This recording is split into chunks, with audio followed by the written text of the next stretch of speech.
Dans le reste de l'actualité de ce vendredi, en Allemagne, le 16 décembre dernier, le chancelier Olaf Scholz perdait le vote de confiance des députés. Conséquence qui était quasiment inéluctable. Ce vendredi, le président allemand Frank-Walter Steinmeier a décidé de dissoudre le Parlement. Bonsoir Hélène Kohl. Élection législative prévue donc pour le 23 février. Objectif affiché, redonner une stabilité gouvernementale au pays et tenter de sortir de cette crise politique.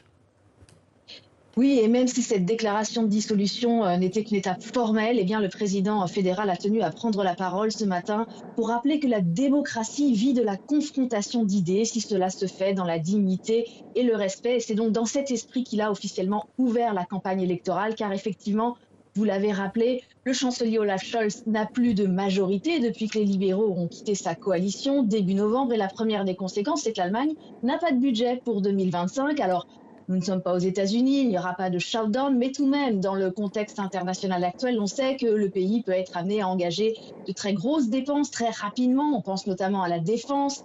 Avec le retour de Donald Trump à la Maison-Blanche, les Européens doivent investir davantage pour leur sécurité et l'Allemagne comptait justement sur ce budget 2025 pour atteindre les fameux 2% du PIB pour sa défense. Eh bien, il faudra attendre que le nouveau Parlement soit élu le 23 février et puis attendre aussi la formation de la nouvelle coalition.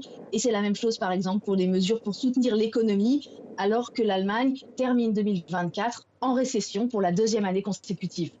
La correspondance d'Hélène Kohl à Berlin en Allemagne. Merci beaucoup Hélène.